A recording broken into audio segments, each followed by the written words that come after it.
O título é mordomia. E quando se fala em mordomia, os irmãos pensam em quê?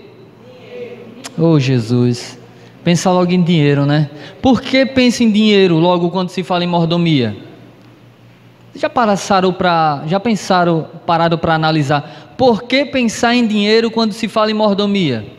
Porque a maioria dos líderes de mordomia só fala em dinheiro. Não estou falando em relação unicamente à igreja aqui. Estou falando como um todo.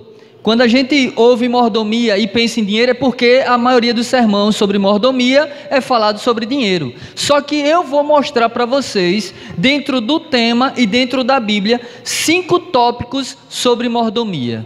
E abrange muita coisa, irmãos.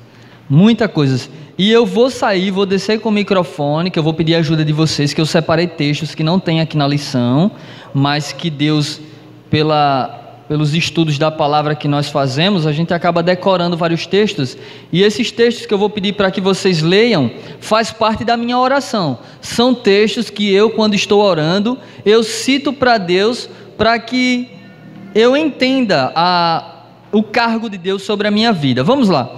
Eu vou precisar de alguém que abra a Bíblia em Deuteronômio, capítulo 8, versículo 17 e 18. Aí quem vai ficar com esse verso? A irmã Vânia falou lá atrás logo. Pronto, Rita vai pegar outro microfone, é bom, porque aí, para sair ali no vídeo também, o pessoal falando. Espera aí.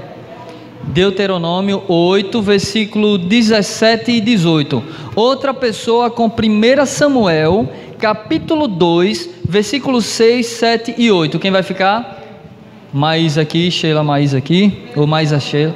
1 Samuel, capítulo 2, versículos 6, 7 e 8. Outra pessoa, eu vou precisar... Quem tem linguagem jovem aí, por favor? Quem tem a Bíblia na linguagem jovem? Será que alguém tem a Bíblia na linguagem jovem aí? Não tem, né? O pessoal aqui não tem linguagem jovem. Amém, por isso que não tem linguagem jovem, que eu não gosto dela não, mas nesse verso eu queria que os irmãos lessem na linguagem jovem. Alguém tem linguagem jovem? Não. Então eu vou ter que ler aqui na minha, na King James, que essa é uma versão também interessante. Então, irmãos, eu vou precisar de uma pessoa que leia João 3. João, quem fica com João? Elisa aqui ficou com João aqui. 3, 27. João capítulo 3, versículo 27. Vá, outra pessoa, fique aí, irmã, com Salmos, Salmo 127, pronto. Eu não sei qual é a versão da senhora não, mas eu tenho certeza que vai dar para os irmãos entender. Eu gosto desse texto de Salmos, capítulo 127, na linguagem jovem e na linguagem King James atualizada. João 3, 27. Não é 1 João não, é o Evangelho de João, depois de Lucas. Salmo 127, versículo 1 e 2. João 3, 27. Deuteronômio 8, 17 e 18. 1 Samuel 2, versículos 6, 7 e 8. Amém?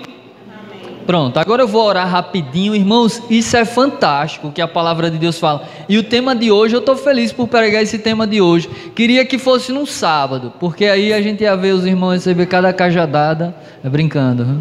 Oremos.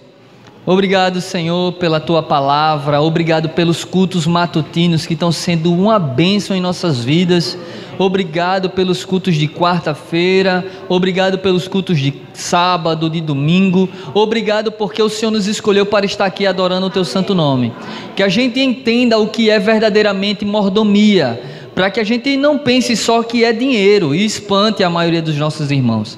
Então, em nome de Jesus, eu te peço, fale conosco e perdoa os nossos pecados em nome de Jesus. Amém. Irmãos, vamos lá. A vida cristã significa a entrega total. Damos-nos a nós mesmos e aceitamos a Cristo, ao ver de que modo Jesus se entregou e ofereceu-se por nós, devemos nos render plenamente, completamente e sem reservas a Ele. Interessante que aqui o texto diz que devemos fazer uma entrega total, porque Cristo se entregou totalmente por mim e por você. E aqui durante essas noites do livro Nisto Cremos, nós falamos sobre sobre Jesus que se entregou. E agora, para a gente acompanhar aqui, Jesus ele se entregou por nós e precisamos também fazer uma entrega total com Jesus. E mordomia, quando a gente para, como eu falei no início, pensa logo que é o quê? Dízimos e ofertas. Nós temos que devolver a Deus logo, porque tudo vem dele, né? E agora, Rita, poderia me ajudar agora com os microfones agora? Ah, já está ali, né? Pronto. Então vamos lá, primeiro texto, olha o que é que diz a palavra do Senhor aí. Não digas, pois, no teu coração: a minha força e o poder do meu braço me adquiriram estas riquezas. Antes te lembrarás do Senhor teu Deus, porque é Ele o que te dá força para adquirires riqueza, para confirmar a sua aliança que, sob juramento, prometeu a teus pais, como hoje se vê. Pronto. O primeiro texto, você pode dizer, Robson, mas você não queria falar de dinheiro, mas o texto está falando de riquezas que não digas na sua força ou na sua mente, que foi você com a sua força, com o seu trabalho que conseguiu riquezas, mas o Senhor é quem dá. Veja agora 1 Samuel capítulo 2, versículos 6, 7 e 8. Leia no microfone para sair no vídeo, por favor. O Senhor é quem tira a vida e a dá, faz descer a sepultura e faz subir. O Senhor empobrece e enriquece, abaixa e também exalta.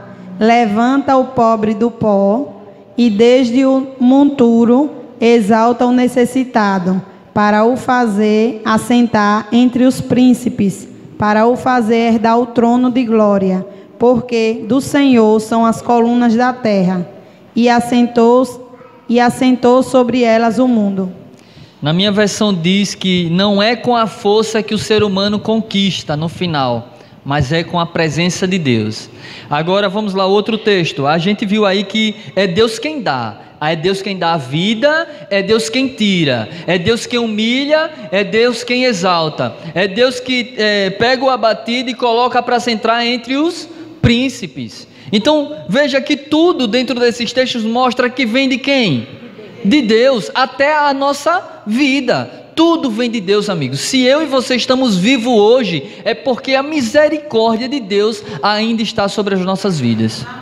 Porque se Ele não quisesse, já teríamos sido fulminados ou derrotados. Vamos lá agora, Salmo 127, lá atrás, versículo 1 e 2, por favor. Gosto desse texto na linguagem jovem, mas vamos ver o que é que fala aí. Se o Senhor não edificar a casa, em vão trabalha os que a edificam.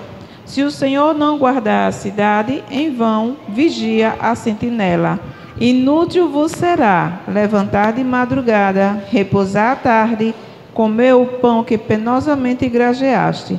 Aos seus amados ele o dá enquanto dormem. Amém. Essa versão é interessante também, quase linguagem jovem, que diz que Deus dá ao seu povo, aos seus filhos, mesmo quando eles estão dormindo. A proteção de Deus, o cuidado de Deus para com as nossas vidas é tão fantástico que enquanto nós dormimos, os anjos do Senhor nos protegem e Deus já está preparando bênçãos para ser derramadas sobre as nossas vidas. Tudo vem do Senhor. E agora, para fechar com chave de ouro, esse é um dos versos que eu mais gosto na Bíblia. João 3, 27. O microfone aqui, por favor. João 3, 27. E disse João: Respondeu João: o homem não pode receber coisa alguma, se do céu não lhe for dada. Pronto. Disse João: o homem não pode receber coisa alguma, se do céu não for dada. Irmãos, tudo é permissão de Deus e vem de Deus. Lembra quando Jesus foi preso e estava diante de Pilatos, e Pilatos disse: eu tenho poder para te soltar, eu tenho poder sobre você. E Jesus disse: poder nenhum teria sobre mim se do céu não fosse dado. Amigos, tudo que eu e você temos vem do nosso Senhor Deus. É Ele quem nos dá o ar que respiramos, é Ele que nos abençoa com o trabalho, com a vida. E aqui diz assim: formas de receber a propriedade de Deus. Obrigado. Aí aqui diz assim: a vida pode ser dividida em 4 áreas básicas, mas eu vou acrescentar a 5ª. Cada uma delas apresentando um dom de Deus. Ele nos deu um corpo, habilidades, tempo e posses materiais. Adicionalmente, temos de assumir o cuidado do mundo que nos cerca, sobre o qual nos foi dado. Veja, até os dons que nós temos, o primeiro tópico aqui fala sobre o corpo, mordomo, vou para o corpo primeiro. Então, amigos, como mordomos, nós temos que cuidar de quê? Do nosso corpo. Por que nós temos que cuidar do nosso corpo? Porque foi Deus que criou e é templo do Espírito Santo. Então o mordomo, ele no primeiro ponto da vida dele, quando ele aceita Jesus, ele tem que cuidar da sua vida física, mudar a alimentação, mudar o jeito de como vive, porque eu vou lhe dizer um negócio, hoje nós estamos vivendo uma época onde as pessoas estão com total depressão e pulando de pontes, se matando, fazendo barbaridades com o seu próprio corpo. Por quê? Isso também vem, irmãos, da alimentação. Uma má alimentação, quando a pessoa não cuida do corpo, vai destruindo o cérebro. Aí a pessoa não consegue mais pensar com maneira racional, acaba se desesperando por qualquer besteirinha que acontece. Vou lhe dizer, tem muitas pessoas que não sabem o que eu estou passando. Eu estou passando uma prova grande, e eu tenho certeza que muitas pessoas já teriam se matado na prova que eu estou passando. Então, veja o porquê que a gente tem que cuidar do nosso corpo. Porque, irmãos, Satanás, ele quer dominar nossa mente, e ele tem dominado a mente de muitas pessoas que não cuidam do seu próprio corpo, que não zelam por uma alimentação correta diante de Deus. E aí o diabo domina mesmo e destrói. E aqui diz assim: os filhos de Deus são mordomos de si mesmos. Devemos amar a Deus de todo o coração e de toda a nossa alma, e com todas as nossas forças e com todo o nosso entendimento.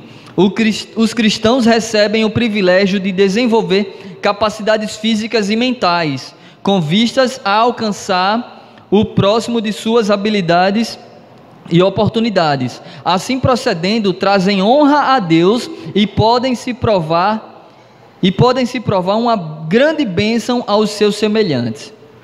É necessário, irmãos, a gente cuidar da nossa vida.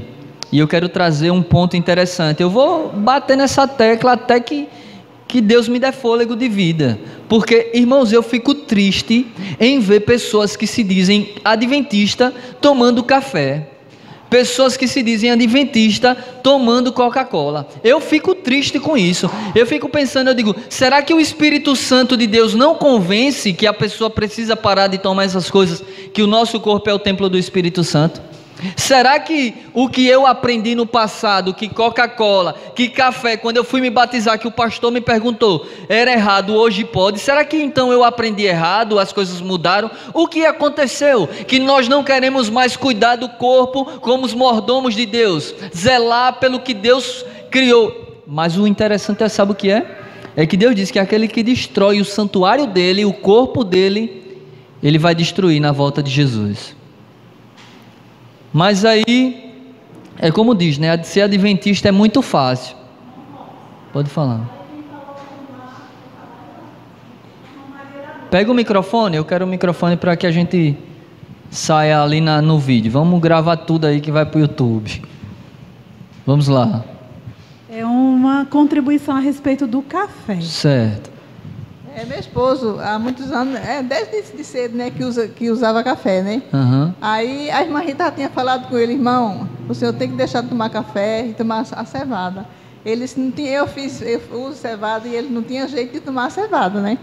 Aí quando foi a semana passada, ele recebeu um vídeo de uma máquina mexendo o sangue de boi. E veio o vídeo dizendo que o sangue de boi era para misturar no café. Misericórdia. Foi. E o café dele que ele tomava era forte. E quando eu derramava assim, parecia sangue mesmo. E é que ele não tomou nojo do café e deixou de tomar o café. Glória a Deus. É que faz 15 dias que ele não pode ver o café na frente dele. Glória a Deus. É uma glória a Deus. Irmãos, e vocês, muito obrigado pela participação. Veja que testemunho maravilhoso. Irmãos, vocês já ouviram falar do café mais caro do mundo? Já ouviram? Ele é feito como? Lembra como era que ele era feito? Um animal comia o grão, defecava o grão, eles pegavam agora, botavam para secar, trituravam e é o melhor café do mundo. Caro. E as pessoas o quê? Tá no café. Irmãos, se você é adventista do sétimo dia e toma café, você é adventista e não cristão. Porque o cristão, ele sente prazer em obedecer como mordomo aquilo que Deus pede para que ele faça ou não faça. Rob, você está sendo extremista. Amém, eu quero ser extremista mesmo. Se for para o bem da salvação de muitos, eu quero ser extremista.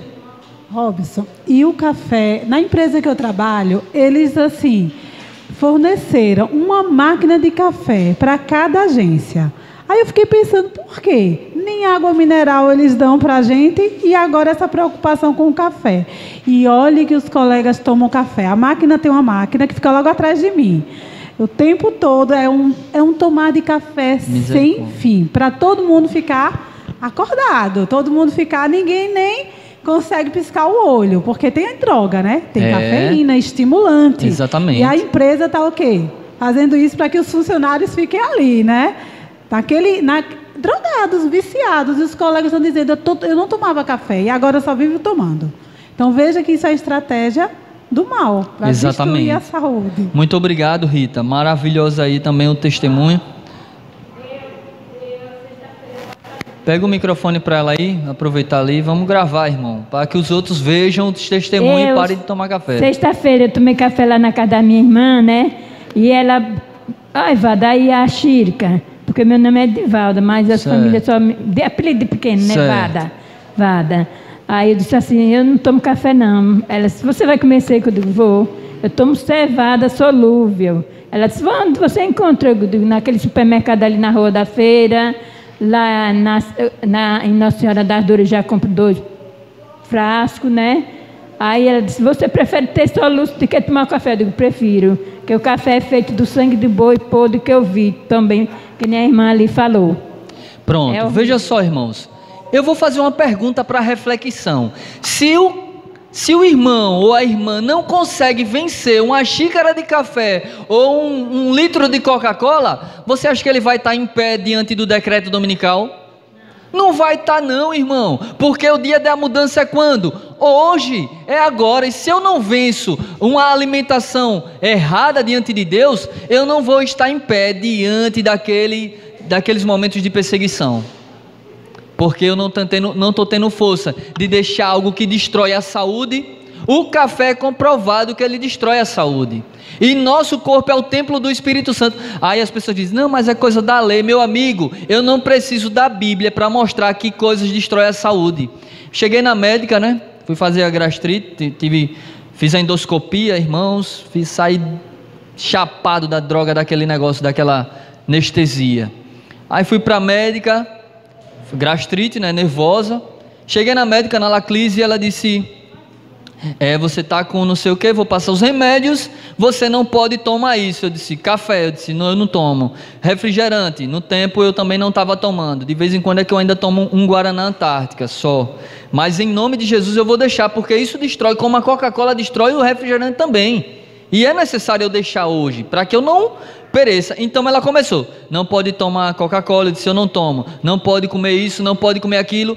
Aí eu disse, eu não como. Aí ela disse, e você é o quê que não come nada disso que eu estou lhe dizendo? Eu disse, adventista do sétimo dia. Olha, e por que vocês não comem? Não é coisa do passado isso não. Eu digo, a senhora acabou de dizer que é ruim, agora só porque eu disse que eu sou adventista é para comer. Né? Tem que ser cara dura, falar mesmo. Eu disse, a senhora acabou de dizer que não presta, agora só porque eu disse que sou adventista, está questionando por que eu não como. Porque não presta, como a senhora disse. Então, amigos, nós precisamos, como mordomos, zelar pelo corpo como o templo do Espírito Santo. Segundo ponto, mordomia dos talentos. Eu quero fazer uma diferença aqui sobre algo que eu vejo que até muitos pastores não entendem. Eu queria que entendesse, irmãos, toda vez que a Bíblia cita talentos, ela está se referindo a fins lucrativos. A parábola dos 10 talentos, multiplicar, e a gente vê que eram o quê? Moedas que eram multiplicadas. Então Deus dá capacidade a uma pessoa de tocar instrumentos musicais, de cantar, de fazer coisas maravilhosas. Para quê? Muitas pessoas não estão na igreja, mas vivem da música, vivem de artes, vivem de tanta coisa. Isso são talentos que Deus concede a todos para fins lucrativos.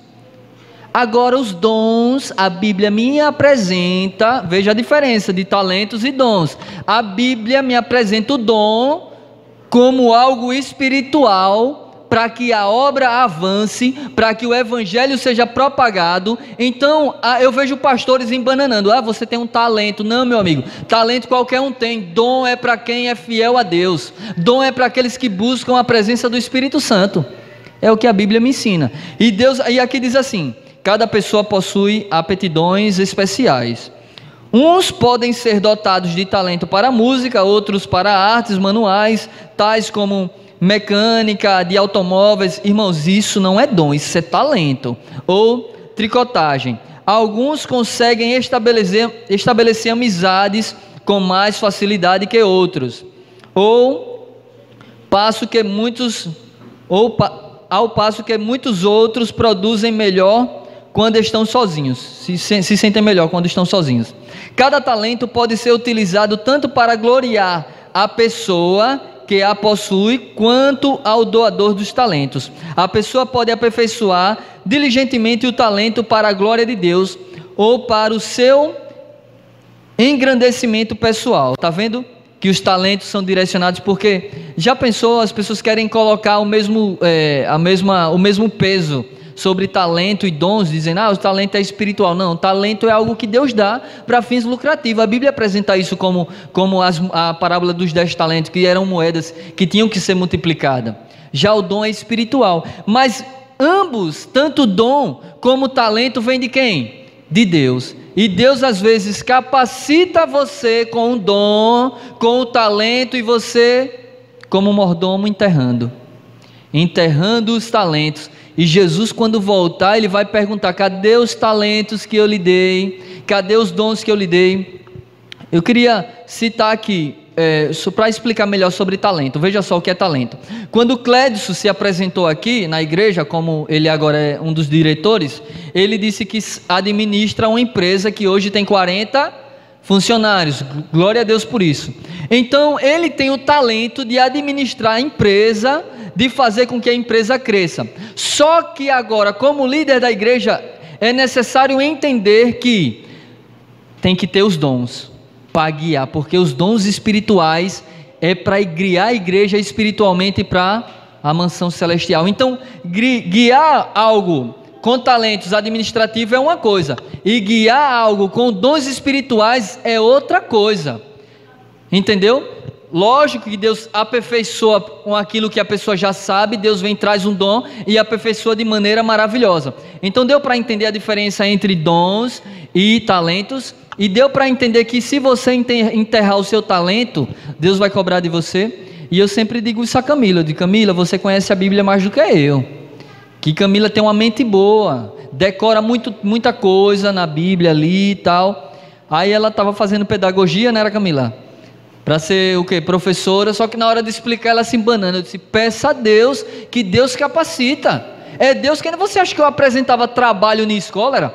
Quando eu dizia: vai ter aqui apresentar um trabalho, eu disse: professor, faça em equipe. Para eu ficar sempre atrás de quem? Dos meus amigos, para que eles apresentassem e eu pegasse uma punga ali. Então, amigos, o mordomo tem que cuidar do corpo e tem que administrar bem os seus talentos. Terceiro tópico: mordomia é tempo, mordomia do tempo. E agora? Aí eu lembro dos heróis da fé. Jonathan Edwards. Ele dividia, eu não sei falar esse nome direito não, Edwards, pronto. Ele dividia o tempo dele de maneiras interessantes. O dia tem 24 horas, não é verdade? Divida por 3, dá quanto? 8. Quantas horas nós temos que dormir? Quantas horas nós temos que trabalhar? E as outras 8 horas é para quê? Para quem? Cadê elas? Cadê elas? Isso mostra que nós estamos assim aí. sem tempo para Deus, para nada. Para nada. E às vezes eu converso com Camila, eu disse: Camila, a gente faz o culto de manhã, né? A gente levanta de manhã cedo para fazer o culto, aí a gente termina o culto, dá 1 hora de culto, a gente fazendo em casa, mais ou menos. Aí eu digo: isso é muito pouco para Deus. Eu me sinto vazio, irmãos. Eu me sinto que eu não sou convertido ainda, porque eu quero gastar tempo com meu Deus. Eu preciso gastar tempo com Deus. Quando eu leio o livro Heróis da Fé, eu digo: eu sou um trapo de imundície, porque a gente vê o outro, Jerônimo, que era o pregador ao ar livre, acho que era esse o nome dele. O cara tinha problema de pulmão, era magro, não existia microfone, não existia caixa de som, mas quando ele abria a boca para pregar o evangelho, ele pregava a um público de 10.000 pessoas, e o livro Heróis da Fé diz que a voz dele era ouvida a mais de 1 quilômetro. Você sabe o que é 1 quilômetro? 1.000 metros. 1.000 metros, a voz de um homem com problema de pulmão era ouvida. Por quê? Porque ele gastava 12 horas ininterruptas na presença de Deus. Amigos, o mordomo que quer ir para o céu tem que gastar tempo com Deus. A gente gasta tempo com praia, a gente gasta tempo com shopping, a gente gasta tempo com lazer, a gente gasta com qualquer coisa, mas quando é para Deus, eu sinto muito em falar, mas eu vou falar. Eu estava na Paraíba, e no dia eu trabalhando, que eu só não trabalho no sábado, mas enquanto isso eu tenho que estar na internet para vender. E aí a gente vendeu uns tapetes, eu tive que pegar mercadoria, e foi na época da Copa do Mundo, não foi, Camila? A gente foi lá na casa do ancião, que eu fui pegar a moto dele emprestada. Eu já tive 2 motos, mas tive que vender, e lá na Paraíba eu não tinha como comprar a moto ainda. Aí eu fui lá, peguei para pegar a moto dele emprestada, e quando eu cheguei lá, irmãos, os irmãos da igreja toda, uma maioria reunidos para assistir o jogo do Brasil. 90 minutos perdidos, 90 minutos que poderiam estar reunidos estudando a Bíblia, estudando o espírito de profecia. Você chama pessoas para estudar na igreja: vamos estudar isso de profecia, tirar um dia na semana, um dia no sábado à noite. Ninguém quer. Chame para a sorveteria, chame para a pizzaria, chame para o shopping, para você ver se neguinho não vai. Vai. E bora assistir o jogo. Eu digo: não perco meu tempo com o jogo, não. Eu quero ganhar tempo aqui, aí. Isso aqui é que me traz salvação. E eu digo: quer me convidar para comer em sua casa? Se prepare, que eu gosto de conversar da Bíblia, né, Val? Quando eu vou para a casa de Val lá, a gente fica falando da Bíblia o tempo todinho. É Bíblia, é Jesus, é a igreja, é a situação do mundo, como é que está. Porque eu sinto prazer nisso. Eu deixo de ir para um shopping, para qualquer outro lugar, para ficar na palavra de Deus. Irmãos, e como eu já falei, o tempo para Deus são as primeiras horas de cada manhã. O ideal é que a gente acorde 4 horas da manhã, para que quando o sol nasça, assim como Jesus, que Ellen White disse que estava na presença de Deus, esteja na presença de Deus, eu e você também. Continuando. Na qualidade de fiéis mordomos, glorificamos a Deus mediante o sábio uso do tempo. Tudo quando fizerdes, fazei-o de todo o coração, como para o Senhor, e não para os homens, cientes de que recebereis do Senhor a recompensa da herança de Cristo. O Senhor é a quem está servindo. A Bíblia nos adverte a nos conduzirmos, não como nécios, mas como sábios. Está lá em Efésios 5,15. Lá diz assim: não andeis como nécios, mas como sábios, remindo o tempo, porque os dias são maus.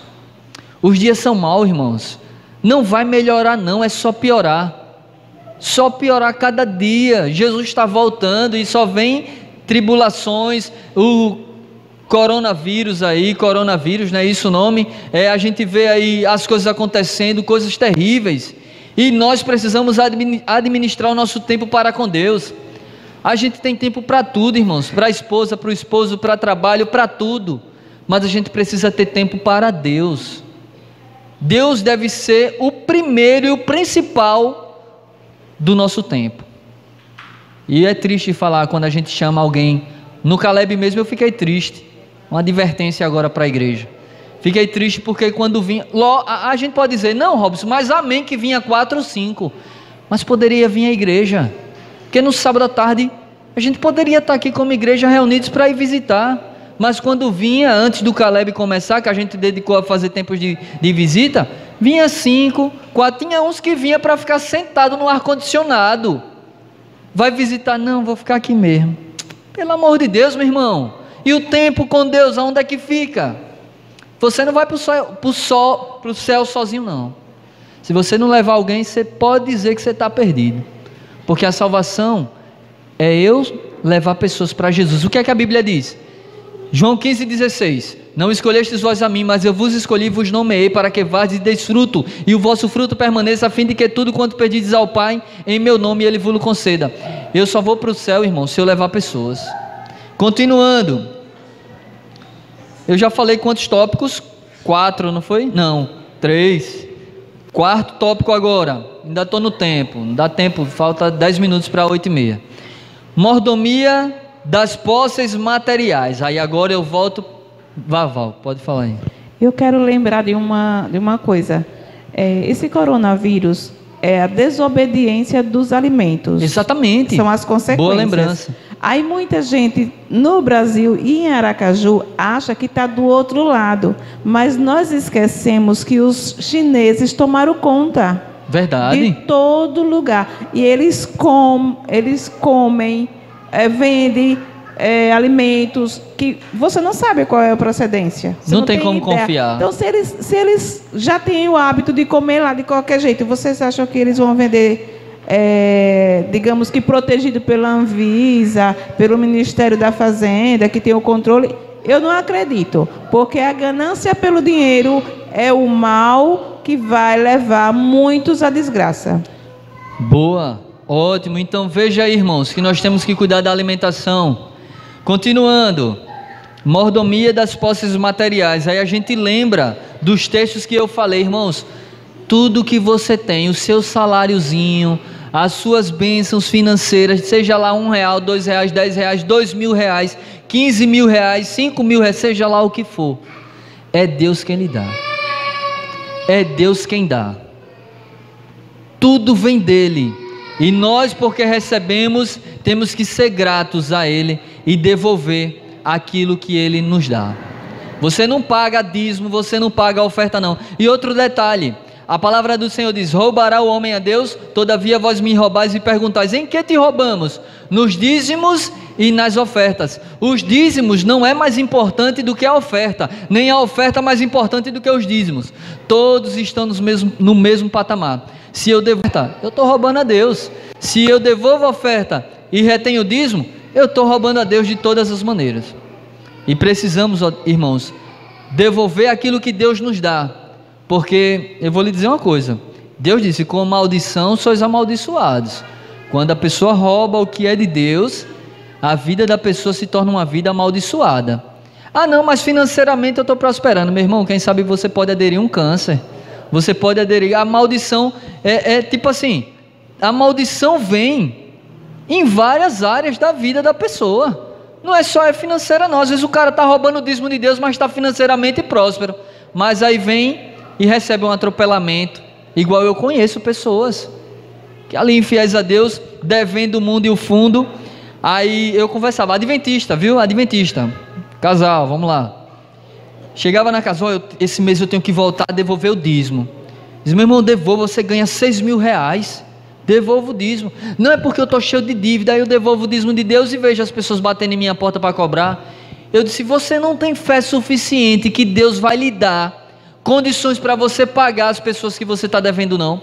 Primeiro é Deus. Não, o salmista disse o quê? Eu prefiro cair na mão de Deus. Eu digo: meu irmão, aí né, na transgressão, cair na mão de Deus não é muita coisa boa não. É melhor você ser fiel a Deus e pedir a Ele condições para pagar suas dívidas, e Deus vai lhe dar. E aí eu quero contar um testemunho do pastor Biraíus, que contou na Central de Santos Dumont há quase 14 anos atrás, para a gente finalizar. O pastor, ele estava fazendo faculdade, o Biraíus, na Bahia. E aí ele alugou uma casa porque ele já tinha família. Se eu não me engano, eram 2 filhos e a esposa. E aí ele fez o dinheiro de pagar a faculdade, de pagar o aluguel e o do dízimo, que foi em primeiro lugar, e a oferta, que ele era pactuante. Irmãos, tirou o dízimo, a oferta, pagou a faculdade, pagou o aluguel, e agora, cadê a comida? Ele disse: eu estou na Bahia, distante de família, distante de tudo, cadê o alimento? E ele, a esposa e os 2 filhos, ele chamou para orar. E foi orar a Deus e pedir a Deus: Senhor, nós tiramos o que é do Senhor, nós pagamos o aluguel, pagamos a faculdade, e nós acreditamos que o Senhor pode suprir as nossas necessidades. Irmãos, eles saíram, né, para resolver alguma outra coisa da faculdade, e quando eles voltaram, o vizinho chamou e disse: vem aqui, parou um carro aqui e deixou umas compras para vocês. Irmãos, uma feira de supermercado de mais de R$500.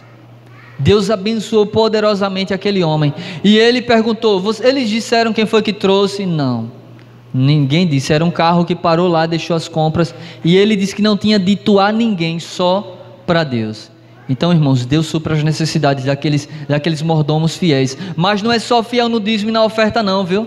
É fiel na saúde, no corpo. Segundo, fiéis no tempo, né, que é o terceiro. Nos talentos. E o outro? Fiéis nos dízimos, nas ofertas. No corpo, nos talentos. E o outro? No tempo. No tempo, não é verdade? Então, irmãos, e outra coisa, o mordomo, para finalizar, cuida da terra. Se você chupa uma bala, seja educado, bote o papel no bolso para jogar no lixo em casa. Se você come alguma coisa, irmãos, não jogue no mundo não, porque uma pessoa porca não entra no reino de Deus não, no reino de Deus não. Você tem que pegar o seu plásticozinho, o seu papelzinho, aqui fala sobre isso, e pegar e jogar no lixo, porque Deus vai levar para o céu pessoas organizadas e que cuidam da natureza. Oremos. Querido Deus, nosso Pai Celestial, nós te agradecemos porque tudo vem do Senhor. Os talentos, os dons, o tempo, o corpo, a saúde, a vida, tudo vem do Senhor, Pai. Nos ajude a reconhecer que somos do Senhor e que precisamos, ó Deus, ser mordomos fiéis em todas as áreas de nossas vidas. Nos ajude a entender que o nosso corpo é o templo do Espírito Santo e que precisamos de reforma de saúde urgente. Precisamos, ó Deus, se entregar ao Senhor inteiramente. E o hino disse: tudo entregarei, que não seja apenas uma música, mas que seja uma adoração, que venha a ser do coração. A palavra do Senhor em João capítulo 3, versículo 8, se eu não me falhar a memória, diz que deem fruto que mostre arrependimento. Nos ajude, Senhor, a realmente produzir frutos que mostrem que estamos arrependidos, que estamos se preparando para a Tua volta. Abençoa essa igreja, que ela venha crescer e que em nome de Jesus, Pai, estejamos todos preparados e aptos como mordomos para avançar essa obra, para que o Senhor volte logo, e que em nome de Jesus a gente fale a verdade, independente de que uns gostem ou não, mas que o Evangelho tem que ser pregado, Senhor. Em nome de Jesus te oramos, conduza a cada um de nós para as nossas casas, na Tua paz, na Tua proteção, em nome de Jesus, amém.